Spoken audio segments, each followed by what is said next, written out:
C'est une capsule spéciale ce soir, une capsule qui me tient à cœur.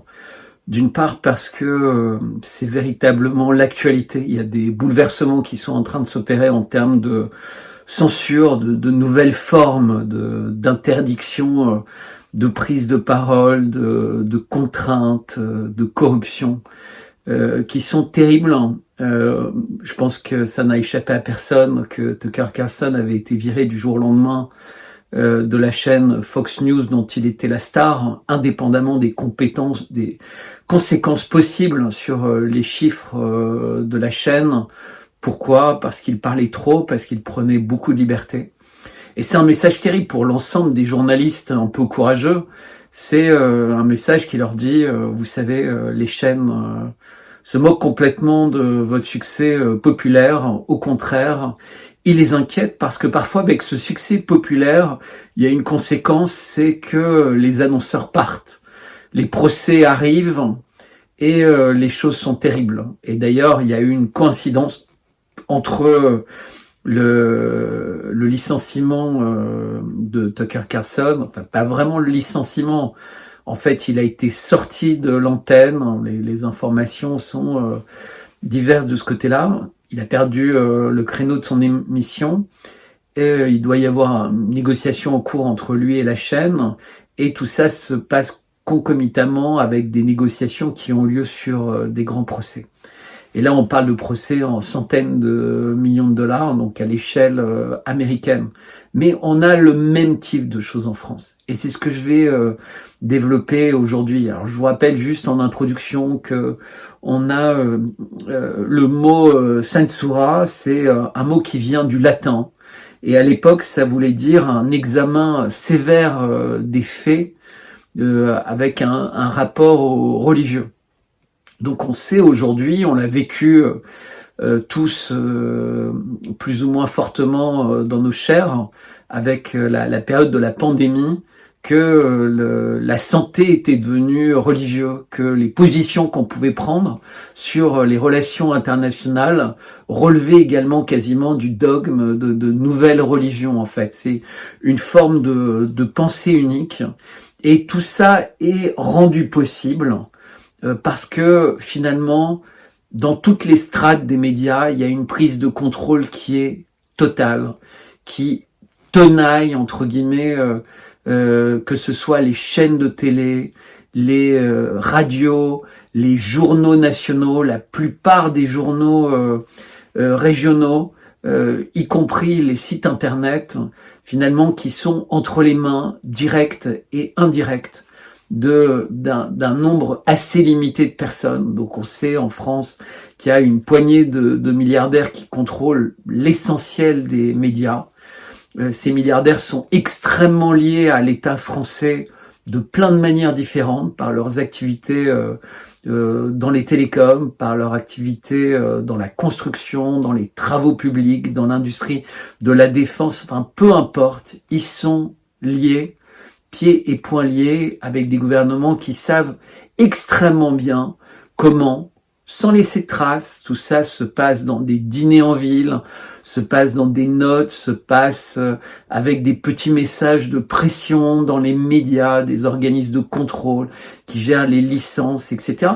Mais ça se passe aussi gentiment avec énormément de publicité, énormément d'achats d'espace pour convaincre les personnes de se faire vacciner, comme on a eu le droit à ça pendant 2 ans, où toutes les pubs qui étaient déversées dans tous les médias, y compris dans les toutes petites chaînes de radio. Donc c'est vraiment ce que je vais vous présenter aujourd'hui. Ça me tient à cœur parce que évidemment je suis concerné en premier chef, puisqu'il y a depuis quelques mois j'ai décidé de m'exprimer plus directement d'abord sur Twitter de façon publique, puis avec une petite chaîne YouTube. J'ai été invité un certain nombre de fois dans les médias et évidemment en prenant des positions relativement alternatives, disons, mais toujours construites en essayant de me ramener aux faits, de me ramener à des éléments probants, étudier les dossiers quand je ne les connaissais pas particulièrement. Et je pense pas qu'on ait pu me prendre à part par étourderie ou parce que ma langue avait fourché dans le rythme de ces capsules qui sont en direct ou la manière avec laquelle j'interagis sur Twitter. L'idée, c'est pas d'être un autre média qui s'auto-censure, qui fait très attention à tout ce qu'il dit. J'essaie de vous parler comme un ami, comme un membre d'une famille ou d'une équipe, ou comme quelqu'un qui essaie d'échanger avec vous avec le maximum de liberté, avec le maximum de clarté, avec pédagogie et surtout avec une forme de passion chevillée au corps. Et cette passion, je vais continuer, je vais persévérer. Et véritablement, je vous remercie de commenter les vidéos que je fais, de partager les vidéos que je fais, de faire en sorte qu'elles soient vues, entendues si vous pensez que ça le mérite, parce que c'est très important. D'une part, ça m'engage, d'autre part, ça m'encourage. Et évidemment, malheureusement, le succès appelle le succès. Donc, plus vous êtes nombreux à jouer le jeu, plus les vidéos sont vues et plus les choses avancent. Ce que je voudrais dire pour continuer cette introduction, c'est que de toute façon, la censure, invariablement, l'homme cherche à la contourner. Parce que cette censure, elle a quelque chose de malsain. Elle est malsaine quand il s'agit de censure littéraire, de censure de boycott de personnes pour leur donner accès aux médias, ou de pseudo-censure quand on crée des faux débats avec des personnes plus ou moins complices pour faire semblant d'avoir mis deux personnes s'opposant, mais finalement concluant de la même manière, comme c'était prévisible avant le début du débat. Alors je sais que c'est difficile de mener des vrais débats, mais en tout cas c'est possible. Et c'est vrai qu'en France c'est encore plus difficile, parce que depuis qu'on a eu l'élection du président Macron, même avant, mais surtout depuis, on a l'impression d'être dans un état de guerre permanent, dans un état de traumatisme permanent, dans un état de peur permanente. Alors je vais vous rappeler juste un certain nombre de choses. Il est arrivé pour nous sauver du fascisme. Alors je vous parle pas de la manière avec laquelle François Fillon a été évincé, et je peux vous dire, écoutez François Fillon parler encore récemment devant Public Sénat, sur Public Sénat, lors des commissions d'enquête sénatoriales et au Parlement, et franchement vous verrez, on peut regretter que cet homme d'État ait disparu de la scène politique, parce que finalement des personnes de ce niveau-là, il en manque, des Seguin, des gens comme Fillon et d'autres également, je ne vais pas faire de liste, manquent. Donc, il a été élu, Macron, pour lutter contre le fascisme. Et je pense que vous êtes de plus en plus nombreux à vous demander s'il a lutté contre le fascisme ou si il a laissé ou il a participé à en semer les graines dans notre pays. Parce que tout ce qui se passe de plus en plus, toute cette espèce de, entre guillemets, tyrannie feutrée de la manière avec laquelle les choses sont gérées, sont particulièrement étonnantes, comme vous allez l'entendre et comme je vais le développer dans cette capsule. On a eu l'incendie de Notre-Dame, qui a été, peu importe la foi, la religion, un événement majeur, et pas que pour la France. Toujours pas de conclusion d'enquête, des poutres vieilles de 800 ans en chaîne énorme qui brûlent, on ne sait ni comment, ni pourquoi, mais dans un timing assez troublant.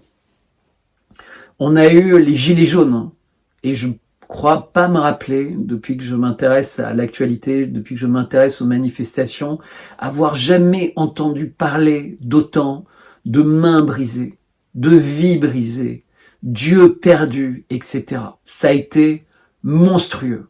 Et ce qui était d'autant plus monstrueux, c'est qu'on avait l'impression que c'était ciblé vers les leaders d'opinion. Donc on verra que la censure, Elle cible les personnes qui s'expliquent clairement, qui s'expliquent avec pédagogie, qui peuvent être convaincantes. Évidemment, la censure, elle touche pas les rigolos, excités, etc., qui se décrédibilisent eux-mêmes par la manière avec laquelle ils présentent les thèses qu'ils sont censés défendre et qu'en fait, ils accablent par leurs attitudes. Et ben là, c'était pareil. Les leaders syndicaux, les porte-paroles, les personnes qui avaient un effet d'entraînement positif pour que les gens manifestent dans le calme, dans la sérénité, mais avec une forme de fermeté, et tout ça a débordé.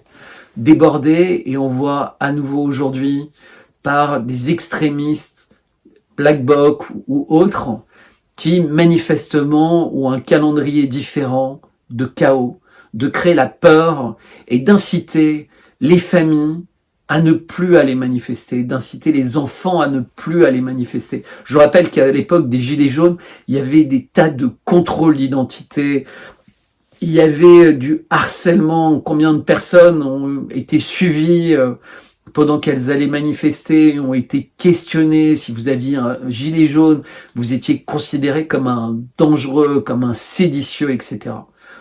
Pourquoi ? Parce que des gens se plaignaient de l'inflation, de l'augmentation du prix de l'essence, qui aujourd'hui est bien plus haut en France qu'il ne l'est partout ailleurs. Alors, je ne vais pas rentrer dans le détail à chaque fois, mais pourquoi c'est comme ça en France ? Tout simplement à cause des sanctions absolument absurdes que notre président et un certain nombre de ses ministres, aidés par des commissaires européens de l'Union européenne et leurs présidents, ont convaincu l'ensemble des États membres de prendre contre la Russie, ce qui était nous tirer une balle dans le pied, et certains disent nous tirer une balle dans la tête. D'autant que, par ailleurs, des sources d'approvisionnement énergétique avec la Russie qui allaient être mises en œuvre au niveau de Nord Stream 2, qui existaient et qui étaient extrêmement importantes, puisqu'on parle de 50 milliards de mètres cubes de gaz par an qui arrivaient avec Nord Stream 1, ont été sabotés, détruits. On essaie de vous faire croire que c'est la Russie. Évidemment, ça tient pas la route. Je vous amène à regarder d'autres capsules ou d'autres interviews que j'ai réalisées sur le sujet. C'est pas sérieux. Les Russes, ils avaient voulu faire ça. Il suffisait de tourner un robinet. Ils n'allaient pas s'aborder quelque chose qui avait coûté autant d'efforts, autant d'années et autant d'argent, et qui était véritablement, effectivement, un outil de pression qu'ils auraient pu utiliser à tout moment, mais qu'ils n'ont jamais utilisé, ni dans le passé. Les Russes n'ont jamais utilisé des contrats qu'ils avaient signés pour faire pression. Nous, on l'a fait. Nous, on a vendu aux Russes des porte-hélicoptères, on a fait toutes ces choses-là, et on les a trahis. Ils nous ont fait confiance, et sans aucune raison, on les a sanctionnés. Ils dépendaient de nous pour acheter du blé, ils dépendaient de nous pour acheter de la nourriture, et on les a trahis. Et finalement, c'est un pays qui est en train de se redresser plus vite que nous, après avoir eu une période un peu difficile au début de leur opération spéciale. Les choses s'améliorent et toutes les projections qui sont données sont excellentes pour la Russie, dans tous les domaines. Par ailleurs, c'est un pays qui est loin d'être isolé, comme vous le savez tous. Ils sont extrêmement proches de la Chine, même si tellement de personnes essaient de faire passer des messages à chaque fois qu'il y aurait une toute petite chose qui pourrait dire « Non, regardez, ils n'ont pas l'air si proches les uns des autres, etc. » C'est à se demander s'il n'y a pas en permanence une danse de gens qui cherchent à nuire à tout, à vous faire douter des choses simples et évidentes que vous pouvez regarder. Parce que pour ça, les médias sont forts.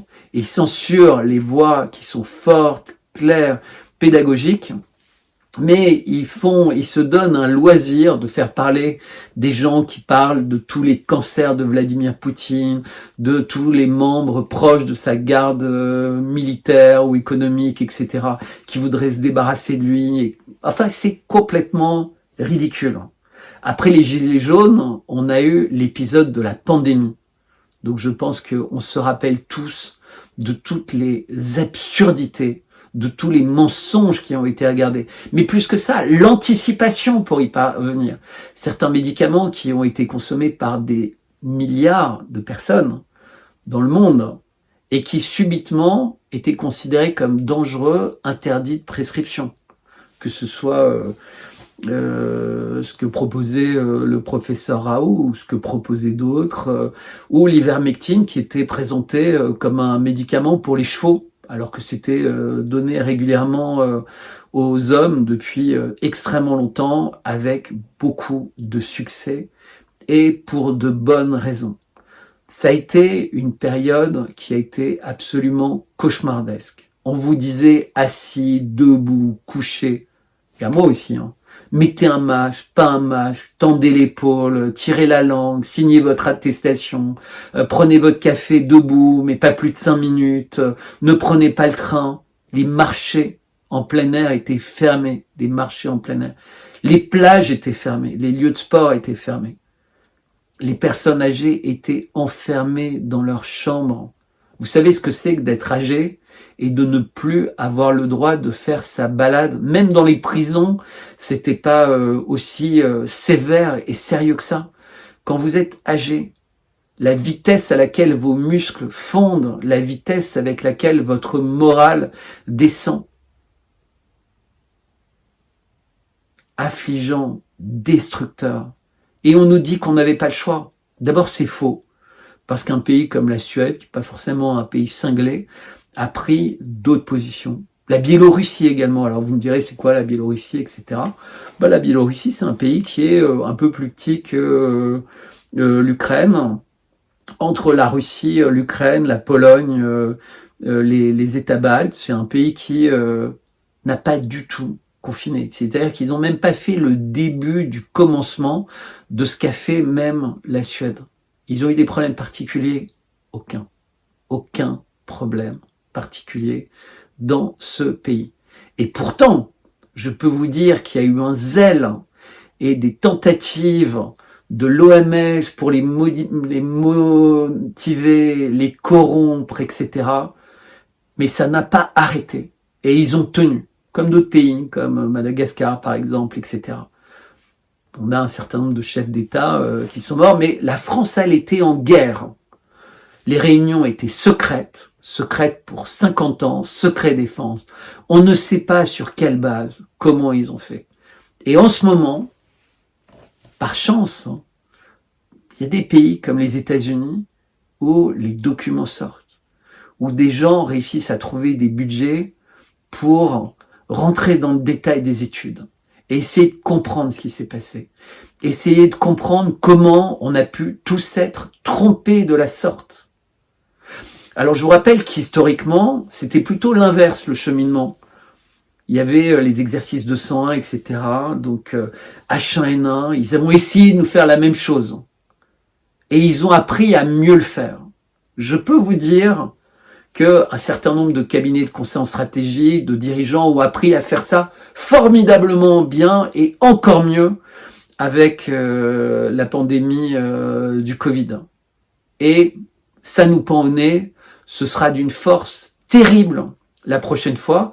Et d'ailleurs, l'OMS est en excellente place, l'OMS qui est largement dominée par Bill Gates et les Américains et les Allemands, donc tous les acteurs du monde de la vaccination, puisque je vous rappelle que les Allemands c'est BioNTech, les Américains c'est Moderna et Pfizer qui était l'associé de BioNTech, et Bill Gates qui était présent financièrement dans ces différentes sociétés au sein de l'OMS et qui est un avocat connu, reconnu depuis la nuit des temps, comme l'étaient les Rockefeller avant lui et d'autres, sur le tout vaccinal. Donc si vous êtes étudiant dans une université américaine, la religion du vaccin, vous ne pouvez pas lui échapper, mais c'est vrai particulièrement, et c'est vrai partout.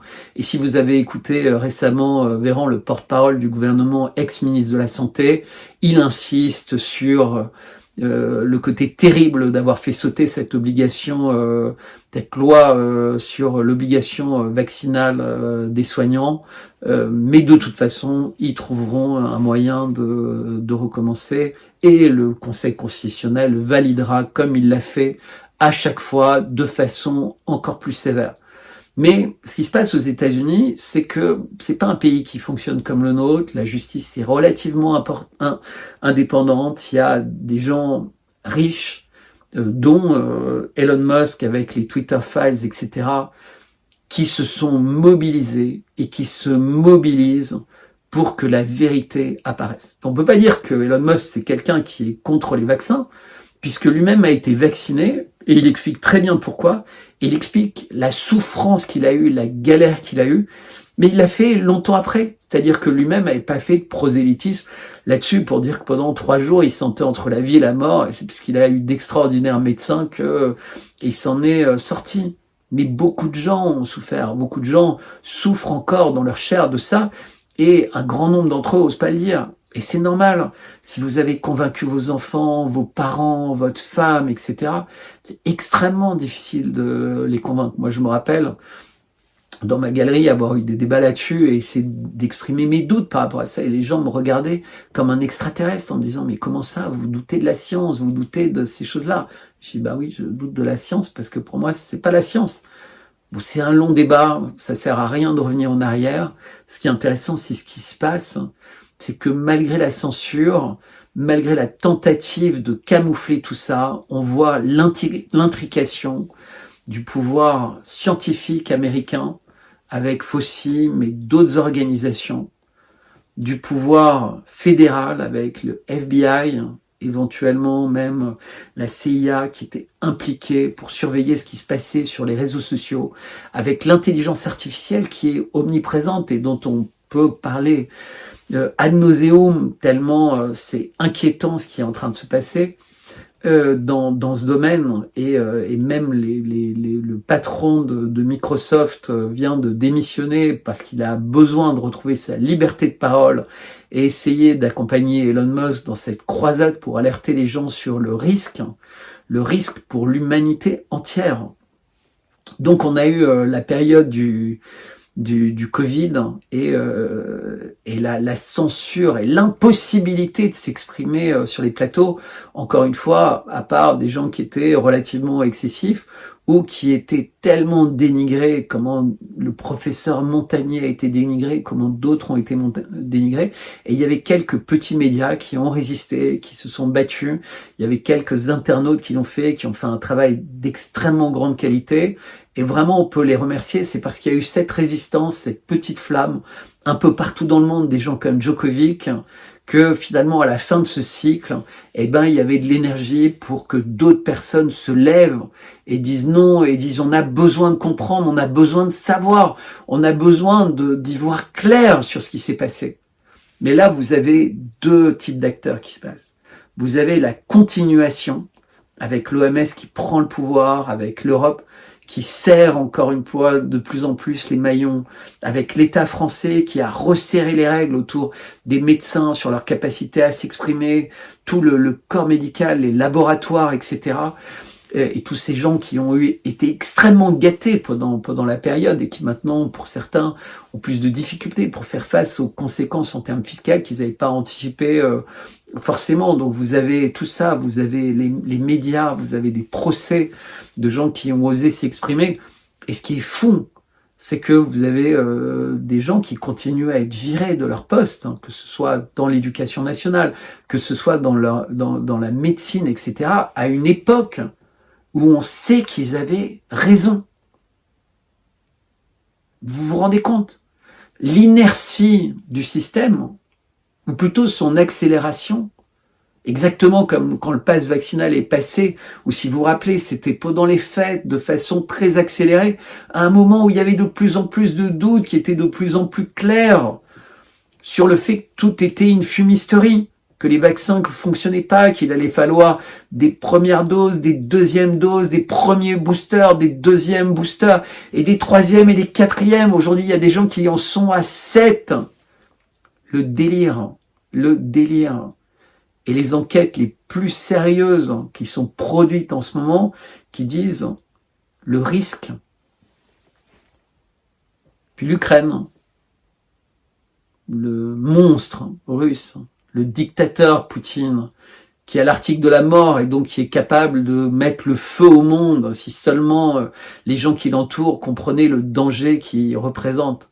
Alors qu'en réalité, le danger, et c'est avec beaucoup de malheur et sans malice que je dis, le danger, il est chez nous. Le danger, il est chez nous. Les gens qui sont rassurants, dans le monde entier, qui me rassurent, moi, dans le monde entier. Vous voulez connaître leur nom? Vladimir Poutine, Xi Jinping, Mohamed Ben Salman, Donald Trump, Elon Musk. Ça vous surprend? Vous pouvez me suivre sur Twitter, vous pouvez me suivre ici. J'ai fait des capsules pour parler d'eux. Je collabore avec le journal Le Banquet, qui est créé par Juste Milieu. Je vous invite à regarder. Et là, je suis en train de finaliser un nouvel article qui paraîtra dans le numéro 3. Donc, il y en avait eu un dans le numéro 2.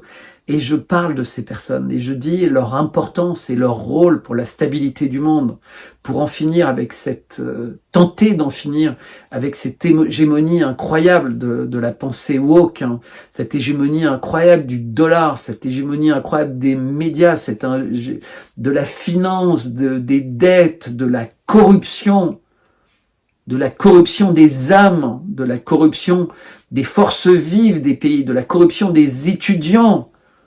Et quand je dis corruption, je devrais plutôt dire pour les étudiants la castration. C'est-à-dire qu'on les empêche de réfléchir, on les empêche de s'exprimer, on les empêche de débattre. C'est quelque chose sur la censure. Aujourd'hui, il y a des sujets sur lesquels, si vous osez évoquer le sujet, vous allez être estampillé complotiste pour les restants de vos jours. Et même si vous êtes habile dans la manière de l'évoquer, en vous interrogeant sur pourquoi les programmes des chaînes comme Netflix, Amazon reparlent de ça, pourquoi Elon Musk fait telle ou telle allusion, pourquoi les Russes continuent à prétendre ci ou ça, les Chinois, C'est normal d'avoir des doutes, c'est pas grave. Parce que si il y a une vérité, si il y a des choses qui sont claires, c'est facile de l'énoncer et de l'expliquer. Comme la chute de la tour 7 à New York. 2 avions, 3 tours qui tombent, des tours qui tombent quasiment à la vitesse d'une destruction contrôlée. Assez fascinant. Et je pourrais faire une liste comme ça d'événements dont on découvre au fur et à mesure que tout ce qu'on nous a dit, c'était faux. Ce passeport qui est retombé dans les décombres, comme tous les passeports qui sont retrouvés à chaque fois qu'il y a un attentat terroriste, etc., etc. État de guerre, état de peur, état de crainte, état de dépendance. Voilà ce que fait le gouvernement français depuis un certain nombre d'années. Il nous castre, il nous fait peur, il veut nous détruire. Il encourage les avortements. Il encourage LGBT+, woke, il n'y a qu'à regarder les fêtes de la musique à l'Élysée, il n'y a qu'à regarder les images. Mais qu'est-ce qui se passe? Qu'est-ce qui se passe? Pourquoi ça se passe comme ça? Est-ce que je suis tellement vieux jeu? Est-ce que je suis tellement traditionnel que je ne réussisse pas à comprendre que c'est la modernité? Pourquoi j'ai peur que ça arrive à mes enfants? Pourquoi j'ai peur que ça arrive aux enfants de mes frères et sœurs? Pourquoi tout ça m'inquiète?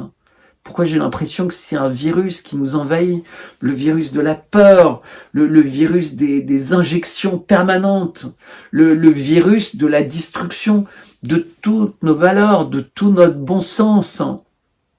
Mais vous vous rendez compte qui nous demandait de nous auto-prisonniers nous-mêmes et de nous donner des autorisations de sortie pas trop loin de chez nous. Enfin, c'est incroyable. On n'avait pas le droit d'aller aux enterrements. Alors que les photos étaient truquées. Je vous rappelle que les photos qui faisaient le tour du monde, soi-disant d'empilement de cadavres en Italie, elles étaient fausses. Comme la plupart des images qui étaient montrées en boucle sur ce qui se passait en Chine ou ailleurs. Mais c'est vrai qu'ils avaient réussi à faire peur à tout le monde. Ils ont réussi pendant quelques temps, plus ou moins longtemps, à faire peur à tout le monde. Et c'est normal. Le croque-mort tous les soirs, etc.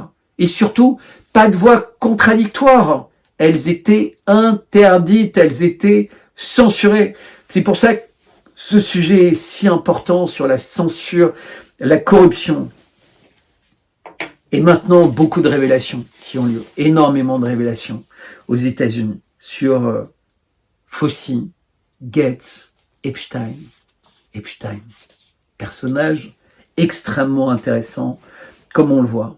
Et c'est le Wall Street Journal qui fait les révélations, qui a entre ses mains, à sa disposition, des milliers de documents, pas simplement des agendas, des emails, etc.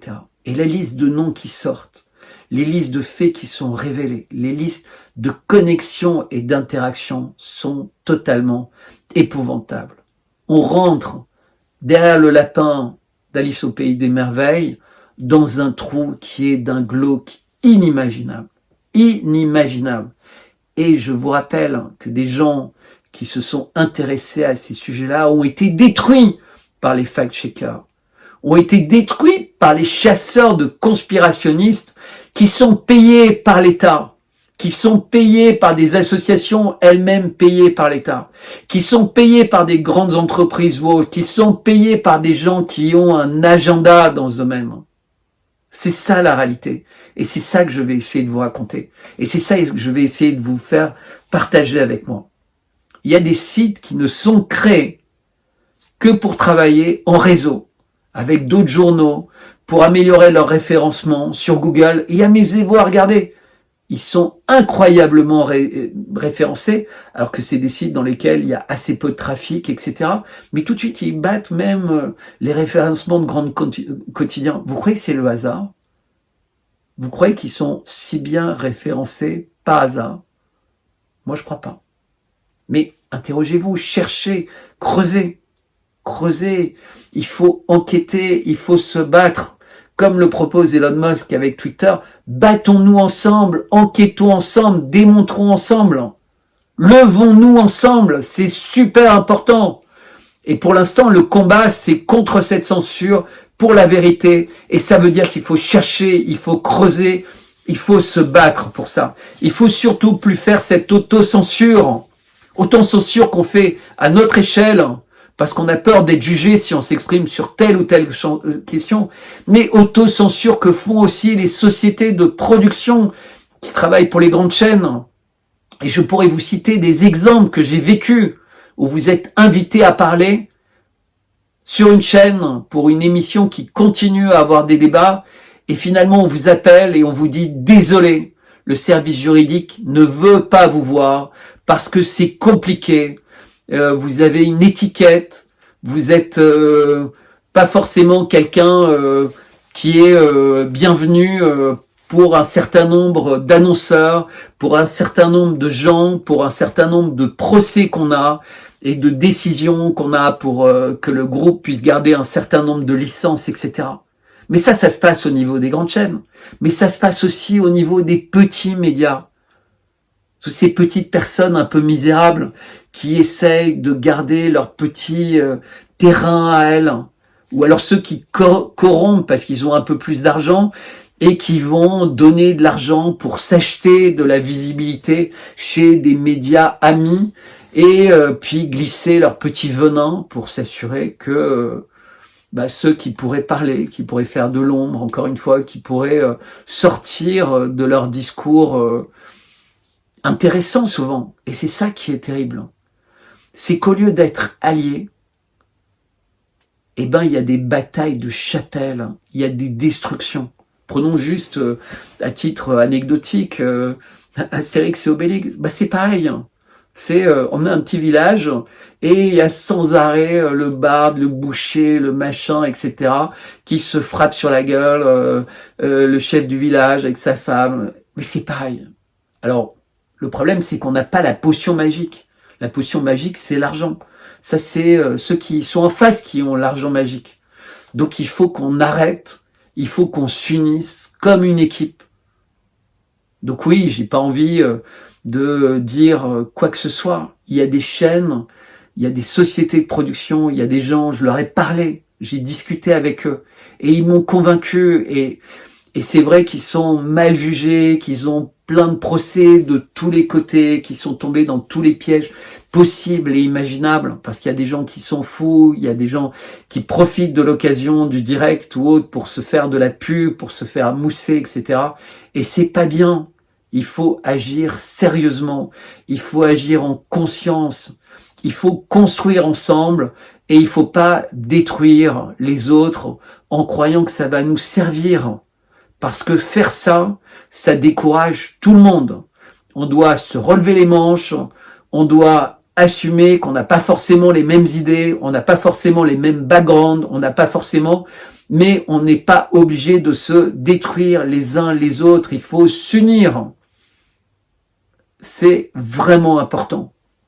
Vraiment, vraiment important. De toute façon, moi, je fais ça depuis que je suis là et j'ai un petit groupe de personnes avec qui je travaille. J'aimerais bien qu'il soit plus grand parce qu'il y a plein d'acteurs dans cet environnement qui sont solides, mais pour plein de raisons qui ont décidé d'agir différemment. Eh ben, ce n'est pas tenable.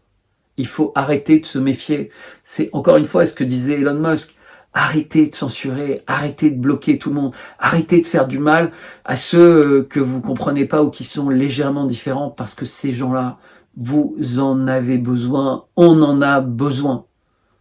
Personne ne réussira seul les défis qui sont face à nous. Parce que eux, ils sont extrêmement unis. Peut-être qu'ils se détestent, mais je peux vous dire que dans leur combat, ils sont unis, ils savent être unis, et résultat, l'argent afflue vers eux, le référencement afflue vers eux, et ils réussissent cette espèce de travail de destruction.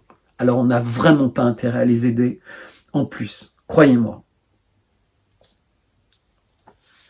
Voilà, ça c'est vraiment important.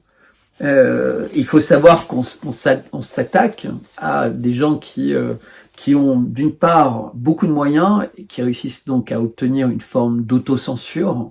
C'est une corruption indirecte en fait, pour que les gens gardent, pensent garder une certaine forme de confort quand ils travaillent dans un média et qu'ils auraient envie de dire les choses ou de présenter les sujets différemment pour coller plus à la vérité et qu'ils le font pas pour coller plus au narratif.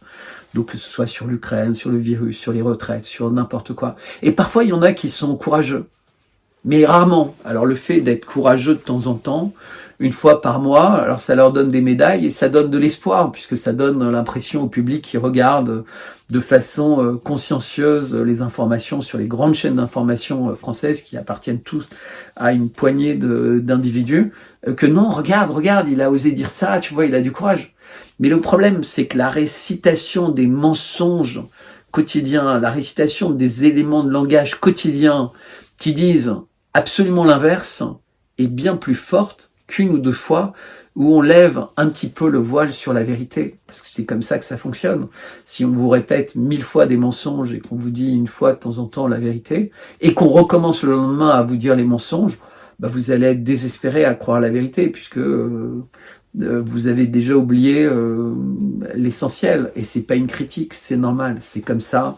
On n'a pas forcément tous le temps de s'intéresser, de creuser, donc on a envie de faire confiance aux médias, on a envie de faire confiance aux politiques, on a envie de faire confiance à notre gouvernement, et malheureusement c'est exactement l'inverse qui se passe. Et pourtant on en a envie, parce qu'on n'a pas le temps, parce qu'on aimerait bien qu'ils nous aident, on aimerait bien qu'ils jouent le jeu, parce qu'on sent bien tous qu'on est dans la crise, on est au bord d'une guerre mondiale, on dialogue plus du tout avec des puissances nucléaires, et au contraire on les provoque, c'est de la folie.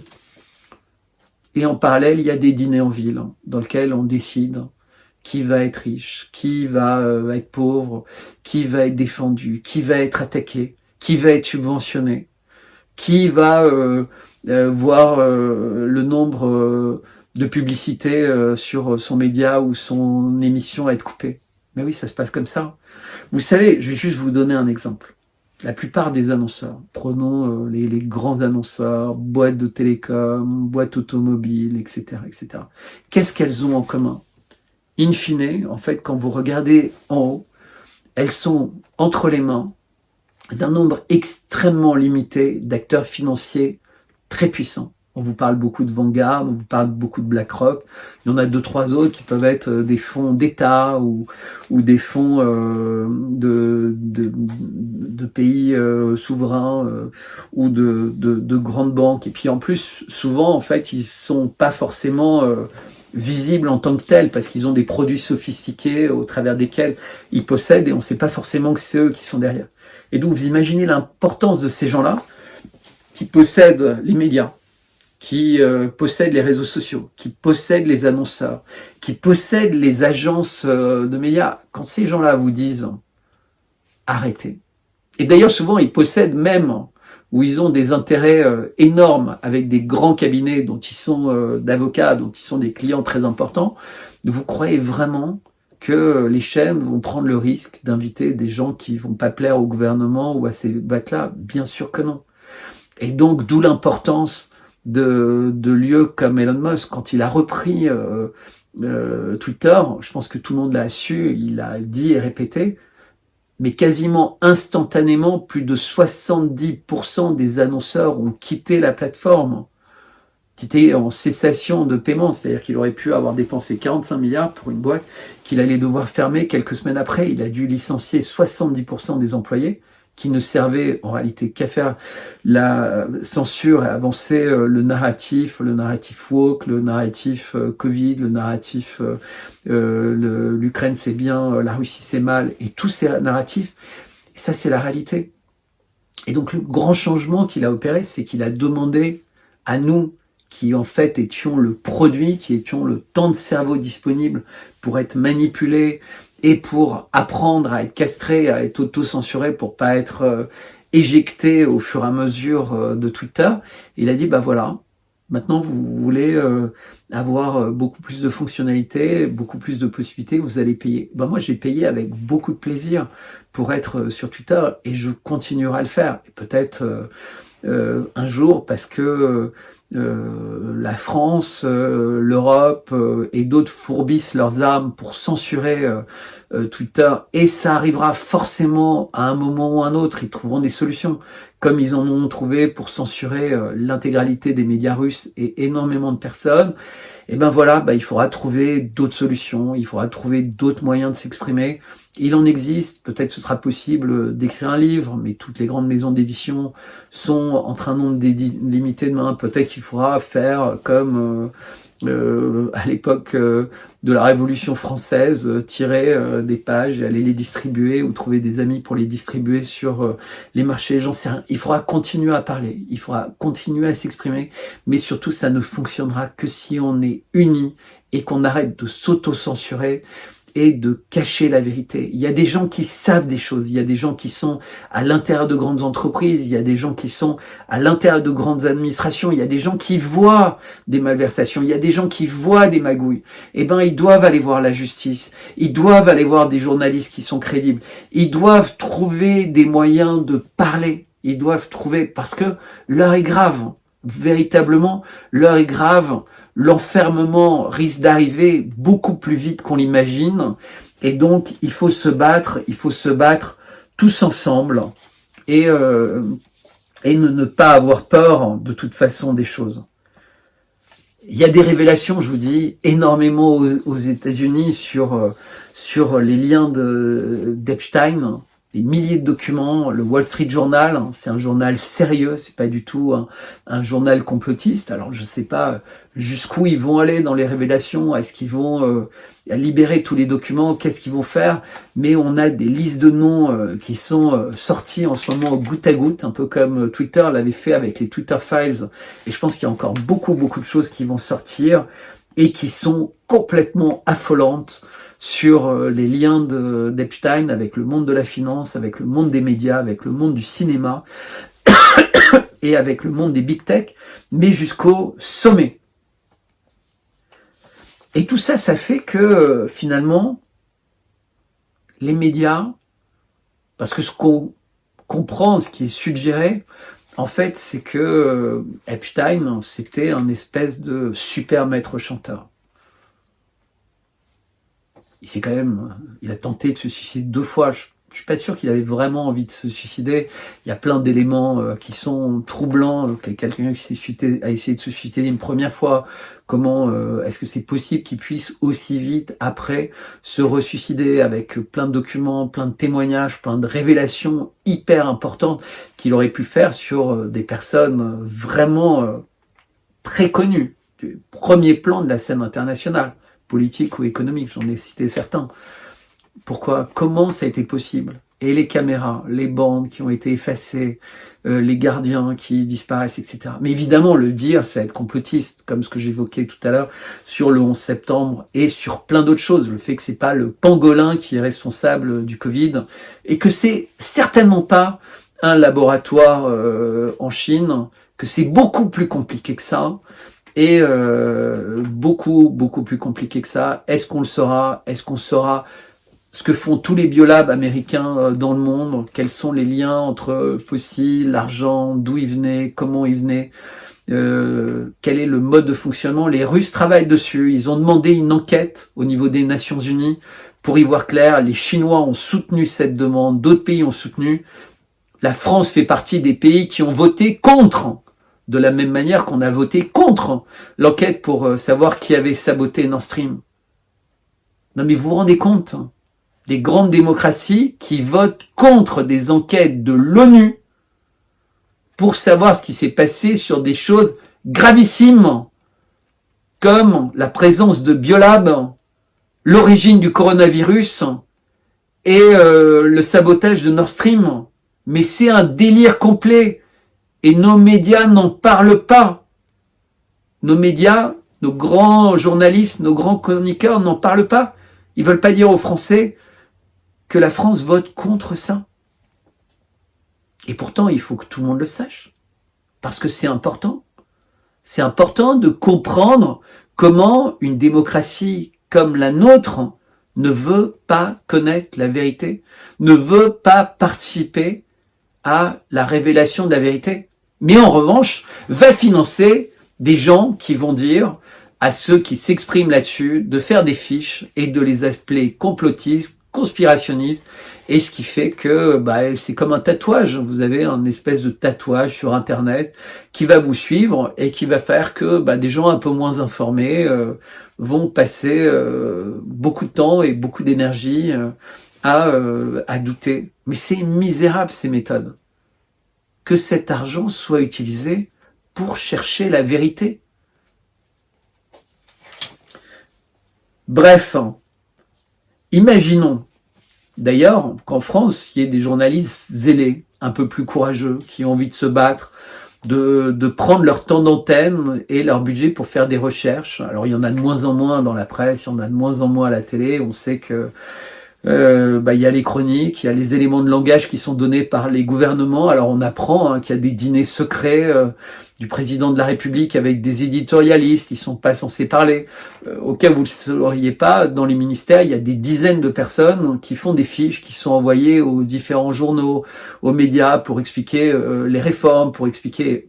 Mais les grands groupes font la même chose. Les sociétés de lobbying font la même chose. Donc les journalistes, ils ont le choix entre des choses très claires, limpides, etc., ou conduire des enquêtes compliquées qui peuvent les emmener à avoir des pressions, à avoir des procès, à avoir des accusations, à perdre des annonceurs, etc. Parce que forcément, si vous attaquez ou vous mettez en cause le patron d'un énorme groupe de luxe et que vous avez dans vos activités un groupe de presse hebdomadaire et que vous savez qu'à peu près 30 ou 40% des pages de publicité dans votre magazine hebdomadaire, c'est des publicités de ce groupe-là. Vous croyez que vous allez avoir le courage d'écrire cet article? Évidemment non, il y en a qui se sont risqués plus ou moins. Ils ont tout perdu, ils récupèrent jamais rien.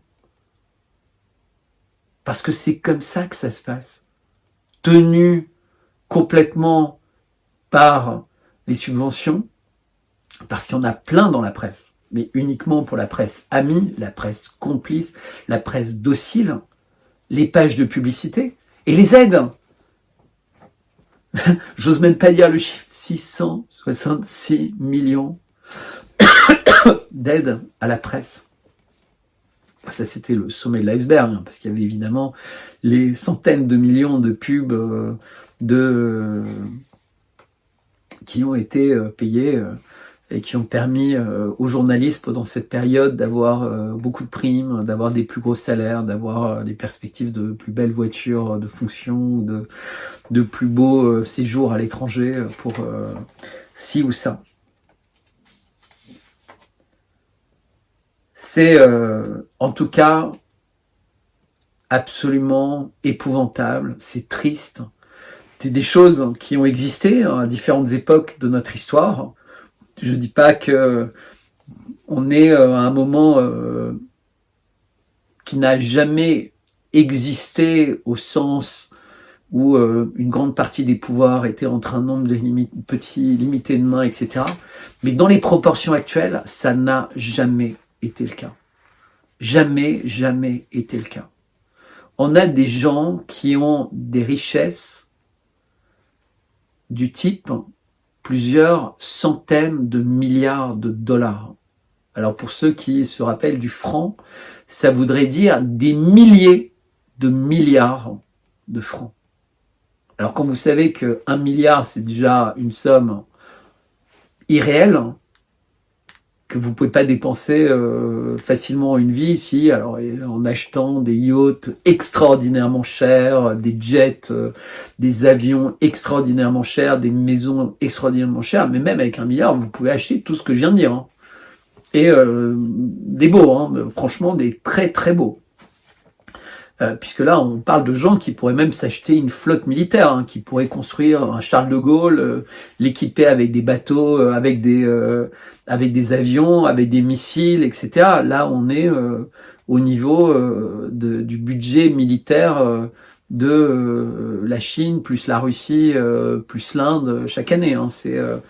C'est juste surréaliste. Enfin, je compare au budget militaire, mais vous imaginez quand vous avez cette somme-là, ou même 10 fois moins, ou même 100 fois moins, ou même 200 fois moins, toutes les personnes que vous pouvez mettre à votre service, juste avec votre fortune personnelle. Je vous parle même pas de la puissance de la société que vous contrôlez, qui représente bien plus de moyens que les vôtres.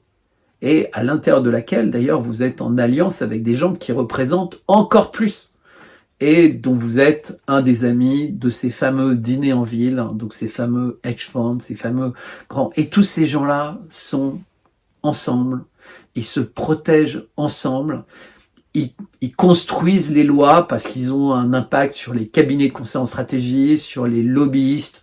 Ils sont souvent très liés dans les États où il y a des gens comme dans l'Europe au niveau des commissions, des gens qui sont pas élus, qui sont nommés, qui ont des pouvoirs considérables. Il y a sans cesse des affaires de corruption qui jaillissent, mais c'est jamais creusé. Vous savez, quand vous avez ça, vous avez une espèce d'autonomie, je sais plus, un bouclier judiciaire qui vous protège. Donc de toute façon, il se passe rien, il se passe jamais rien. De toute façon, quand vous arrivez à un certain niveau, c'est même pas too big to fall, c'est too big to attack. C'est même quelqu'un comme Musk, ils vont trouver le moyen de l'attaquer, mais ça va être difficile. Et donc c'est vraiment important d'avoir ça en tête quand vous avez des personnes aussi importantes qui sont toutes aussi liées les unes aux autres, aussi liées aux États, aussi liées aux organisations internationales qui contrôlent les médias, qui sont contrôlés en bonne amitié par les grandes banques, etc. Nous, les peuples, si on se divise entre nous, si on n'est pas unis, si on n'est pas pédagogique, si on fait pas tout ce travail, mais ça sert à rien. C'est pas un tel avec son petit média de merde et qui crache sur tout le monde qui va changer le monde, même s'il paye à droite à gauche d'autres médias pour élargir la capacité qu'il a à passer. Non, c'est pas vrai. Il faut qu'il change de mentalité et il faut qu'il devienne quelqu'un qui associe ses forces avec celles de tout le monde. Et c'est vrai pour tous les acteurs, c'est super important. Il faut être unis, absolument unis, et je serai le premier à aller tendre la main à chacun, et j'ai essayé maintes fois, unis. Parce qu'on a le même objectif, a priori. J'espère. L'objectif, c'est de dire la vérité, de réveiller les gens et de trouver le moyen d'inverser cette tendance. D'inverser cette tendance à un moment où c'est possible, parce que il y a un certain nombre de très grands pays, de pays puissants, qui sont en train de dire non à ce système, de combattre ce système. Ils l'ont fait chez eux, ils l'ont fait en leur sein, et ils essaient de dire non, ils essaient de prendre la route de la paix. Je rappelle que pendant les années Trump, il n'y avait pas eu de guerre. Je rappelle que l'Arabie Saoudite est en train de faire la paix avec l'Iran, qu'Israël est pas en train de péter les plombs avec ce qui se passe autour d'elle, que la Chine, la Russie sont main dans la main, que le Pakistan parle avec l'Inde, que le Brésil, l'Argentine s'intéressent à des moyens de paiement en se passant du dollar. Enfin, il y a des choses qui bougent, il y a des choses qui changent. Et donc, l'espoir est là. Mais l'espoir n'existe que si chez nous, on essaie aussi de dire à tous ces gens-là, ce que vous faites, aidez-nous à le faire chez nous. On n'est pas désespérés. Il y a en France des millions de personnes qui pensent de la même manière, qui croient à ça, qui croient que on n'a pas envie d'être traités comme des robots, on n'a pas envie de devenir des robots, on n'a pas envie d'être traités comme des débiles, on n'a pas envie que nos enfants soient éduqués comme des crétins. On n'a pas envie de ça. On a envie d'être soignés, on a envie d'être encouragés à avoir des enfants, pas à castrer nos enfants. C'est ça la réalité.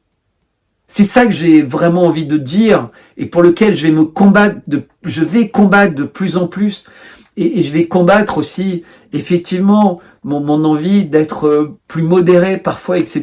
parce que j'ai pas envie d'être la cible de toutes les attaques. Mais en réalité, ça n'a aucune importance.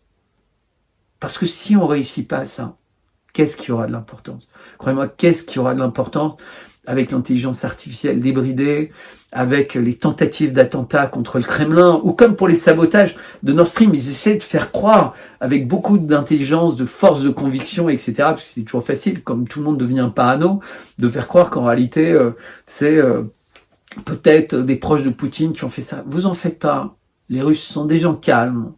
Ils vont faire l'enquête, ils vont mener l'enquête à terme, et ils vont trouver les coupables.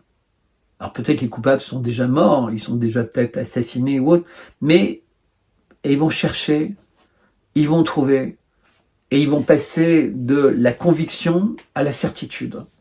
Et ils avanceront comme ça sur tous les sujets, absolument tous les sujets.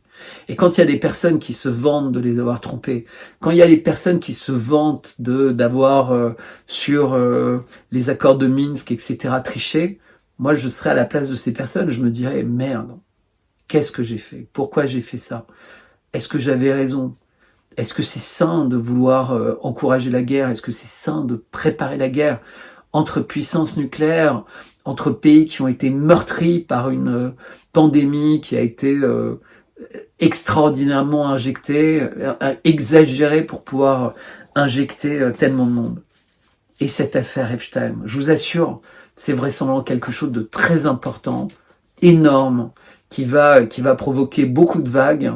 Et j'espère que le Wall Street Journal va aller au bout, que d'autres vont aller au bout et qu'on va y voir clair sur cette affaire.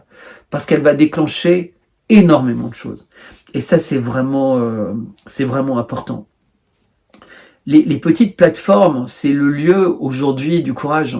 Mais c'est également le lieu, malheureusement, où parfois il n'y a pas de moyens. Donc il peut y avoir des abus de langage, il peut y avoir des bévues, il peut y avoir une présentation qui est maladroite, etc. Mais il faut continuer à avoir du courage. Il n'y a pas de mauvaises questions. Il n'y a pas de mauvaises questions. Il n'y a que des mauvaises réponses et des mauvaises affirmations. Il ne faut pas avoir peur, parce que d'une part, la peur n'éloigne aucun danger. Il faut pas être lâche, parce que les lâches, de toute façon, sont frappés comme les autres, et peut-être même plus. Et il faut surtout éviter, inconsciemment ou consciemment, d'accepter une forme de corruption qui est particulièrement destructrice. Donc, il y a ce scandale, Epstein, et je répète, qui est quelque chose d'énorme qu'il va falloir suivre. Je suivrai également cette affaire-là parce que c'est une espèce de pierre angulaire de la corruption et de la censure. Il y a les deux choses ensemble, corruption et censure. Et ce qui est étonnant, c'est qu'au moment où toutes ces révélations sortent, c'est le moment où Tucker Carlson est plus chez Fox News, et il n'est pas encore dans son nouveau média. Donc ce journaliste qui est le journaliste le plus écouté du monde quasiment, il n'a pas d'antenne, il n'a pas d'audience, donc je ne sais pas sous quelle forme il va s'exprimer sur ce sujet qu'il avait déjà maintes fois effleuré, ce qui était particulièrement dangereux. Et je pense qu'il va se relancer dedans. Vraiment, je remercie ceux qui lui donneront la parole. Et je suis très intéressé, comme toujours, et comme je dis depuis des années, dans ce qui se passe aux États-Unis, parce que c'est le pays d'où vient en général le pire et où peut revenir le meilleur. Et je pense que ce sera encore le cas, je l'espère, si ces personnes que j'ai nommées un peu les 5 fantastiques ont la possibilité d'aller jusqu'au bout de leur travail, qui est un travail formidable. Parce qu'en face d'eux, ne vous faites pas d'illusions, il y a vraiment des personnes extrêmement organisées, qui sont malfaisantes, qui sont malveillantes, et j'ose presque le terme de maléfique. Donc voilà, il faut résister au chantage. Et vraiment, je fais un appel à tous les grands journalistes connus ou moins connus, à toutes les personnes qui ont du temps à consacrer, qui ont de l'énergie à consacrer, qui ont des informations. Il va falloir vous décider, il va falloir choisir votre camp, il va falloir continuer à parler comme vous le faites avec vos proches, avec votre entourage. N'ayez pas peur. C'est en forgeant qu'on devient forgeron, c'est en vous exprimant et en ayant des contradictions en face de vous que vous allez vous exprimer toujours plus clairement, etc. Et il faut éviter de céder à la pression. Je sais que parfois la pression financière, elle est terrible. Je sais parfois que les menaces sont vraiment intimidantes et elles peuvent vous toucher vous, elles peuvent vous toucher vos proches, elles peuvent vous toucher tout ça, et que personne réellement peut-être sera là pour vous aider, et c'est fâcheux, mais c'est le plus beau combat, le plus important, c'est de se battre ensemble, unis pour la vérité. Et quand je dis ensemble, unis pour la vérité, je veux pas dire on n'a pas besoin de se retrouver comme dans une cour de récréation, dans un amphithéâtre, ça n'a aucune importance. Ce que je veux dire, c'est que chacun de son côté essaie de ramer dans une direction précise, et sans se préoccuper d'autres qui parlent peut-être moins bien, plus mal, qui osent aborder des sujets qui sont borderline, parce que un tel s'intéresse plus à la conquête de l'espace, ou à des faits divers, ou à des choses comme ça, où tout est important en fait. Si on réussit à se battre ensemble pour reprendre le pouvoir, pour que les peuples reprennent le pouvoir, pour que le monde soit multipolaire, que les règles s'imposent à tous, qu'il y ait moins de déséquilibre, qu'il y ait moins de folie, qu'il y ait moins d'envie eugéniste, qu'il y ait moins de risques avec l'intelligence artificielle, qu'il y ait moins de risques tout simplement que la population humaine disparaisse. C'est un combat qui est important, qui est vital. Je vous assure que ce qui se passe en ce moment et ce que je ressens de cette machine de censure, de corruption qui redouble d'efforts, qui va accentuer la pression, parce que nous tous, les uns les autres, isolés, qui essayons de comprendre ce qui se passe, on n'est rien par rapport à des cabinets de conseil structurés, à des cabinets de ministères structurés, à des directions générales de grands groupes ou de fonds d'investissement ou de fonds financiers. En ce moment, aux États-Unis, la finance s'effondre. Il monte les taux d'intérêt, mais l'inflation ne descend pas. L'immobilier va se casser la gueule. Tout va se casser la gueule. Et ça va être pareil chez nous. Ça va être terrible. Ça va être terrible. Et si on n'est pas prêt à dire non, à résister, je ne sais pas véritablement à quoi vont ressembler nos vies. Pour ceux qui resteront dociles, il ne faut pas fuir. Il faut dire non. Il faut parler à notre échelle, selon nos capacités. Voilà, donc censure, corruption, c'est un véritable problème de nos sociétés. Intimidation, diffamation, harcèlement, sont les armes et les leviers dont ils disposent. Ils ont de l'argent qui arrive à flot. Vous savez, c'est le scandale du fonds Marianne, pour lequel c'était pas destiné et qui a été distribué à droite et à gauche de façon totalement incorrecte, ce qui montre que l'État est prêt à utiliser tous les moyens pour abreuver des gens qui par ailleurs sont abreuvés pour beaucoup d'autres acteurs. Tout ça, c'est triste. Il faut se battre contre tout ça, il faut se lever contre tout ça, mais surtout, il faut préparer nos enfants, il faut leur dire les choses clairement, il faut leur dire qu'il faut pas accepter cette espèce de folie qui est en train d'envahir nos maternelles, nos écoles, nos universités, les télés, tout ça. Réveillez-vous, dites ça suffit, et voilà. À bientôt.